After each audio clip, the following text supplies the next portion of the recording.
जय श्री कृष्ण, जय माँ दुर्गा। कल हमने ये जाना कि नवरात्रि साल में कितनी बार आते हैं, क्योंकि हमारे मन में हमेशा यही रहता है कि नवरात्रि साल में 2 बार आते हैं। परंतु इसको भी हमने कल जाना कि नवरात्रि साल में 4 बार आते हैं और चारों नवरात्रों में क्या समानता है, क्या भिन्नता है, वो भी हमने थोड़ा सा जाना और उसको आज हम थोड़ा विस्तृत रूप में जानते हैं। साल में नवरात्रि 4 बार आते हैं, जिनमें से 2 गुप्त नवरात्रे होते हैं और 2 जिसे हम उत्सव के रूप में मनाते हैं और माँ दुर्गा के शक्ति रूप की उपासना करते हैं। दोनों नवरात्रों में, गुप्त नवरात्रों में और चैत्र नवरात्र और शारदीय नवरात्र में क्या अंतर है कि जब हम माँ दुर्गा के साधना में लीन हो जाते हैं तो वो गुप्त नवरात्रे होते हैं।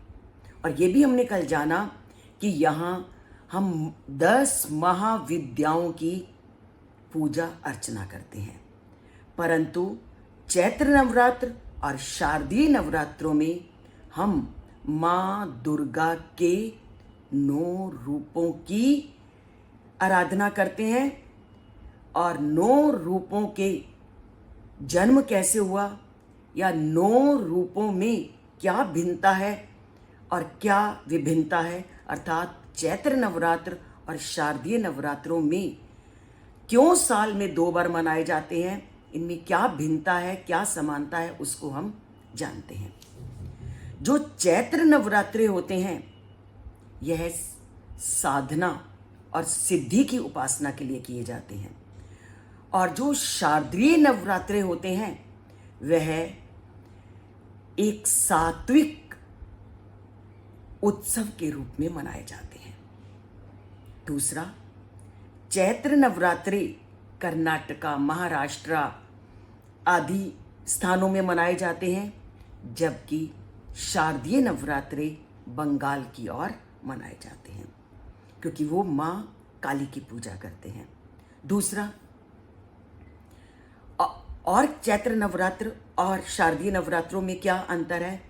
चैत्र नवरात्र गर्मी के आरंभ की सूचना देते हैं और शारदीय नवरात्रि सर्दी के आरंभ की सूचना देते हैं। तो दोनों ही नवरात्रों का ऋतुओं से संबंध है। चैत्र नवरात्र का प्रथम दिन हिंदू कैलेंडर का नया वर्ष है और शारदीय नवरात्रे मां काली ने महिषासुर राक्षस का वध करने के लिए इस दिन युद्ध आरंभ किया था। और सबसे बड़ी बात क्या है कि चैत्र नवरात्रों का संबंध भी भगवान श्री राम से है और शारदीय नवरात्र का संबंध भी भगवान श्री राम से है। चैत्र नवरात्रे की नवमी के दिन हम इसको राम जन्म के नाम से भी जानते हैं और शारदीय नवमी में हम इसको महानवमी के नाम से जानते हैं। और इसका संबंध था कि जब रावण के साथ जब राम का युद्ध हुआ तो उस दिन युद्ध की समाप्ति हुई और दशमी के दिन रावण का वध हुआ। तो दोनों नवरात्रों का संबंध भगवान राम से है। तो ये है दोनों नवरात्रों की समानता। अब दोनों ही नवरात्रों में देवी के समान रूपों की पूजा की जाती है। जैसे चैत्र नवरात्र के प्रथम दिन भी देवी के शैलपुत्री रूप की पूजा होती है, तो शारदीय नवरात्रों में भी देवी के शैल रूप की पूजा होती है। चैत्र नवरात्र के दूसरे दिन देवी के ब्रह्मचारिणी रूप की पूजा होती है, तो शारदीय में भी ब्रह्मचारिणी रूप की पूजा होती है। मां दुर्गा ने शिवजी जी को प्राप्त करने के लिए घोर तपस्या की। किसके कहने पर? नारद जी के। नारद जी के कहने पर कि तुम शिव की प्राप्ति तभी करोगे अगर तुम उनके लिए तप करोगे। तो पार्वती जी ने घोर तप किया और कुछ वर्ष तो उन्होंने केवल फल खा करके ही जीवन यात्रा को निभाया और कुछ समय शाक इत्यादि के ऊपर जीवित रहकर, और घोर तप करके उन्होंने शिवजी जी को पति के रूप में प्राप्त किया। तो इन्होंने पूर्ण जीवन शिवजी जी को प्राप्त करने के लिए ब्रह्मचारी जीवन को अपनाया। इसलिए माँ दुर्गा का जो दूसरा दिन है उनके ब्रह्मचारी रूप की पूजा अर्चना की जाती है। तो जैसे कि हमारे कहा गया है, ब्रह्म का मतलब होता है तप, क्योंकि हम इसका वर्णन भी ऐसे किया गया है कि संसार में 3 तप किए गए हैं। वेदा तपस ब्रह्म तपः विद्यते।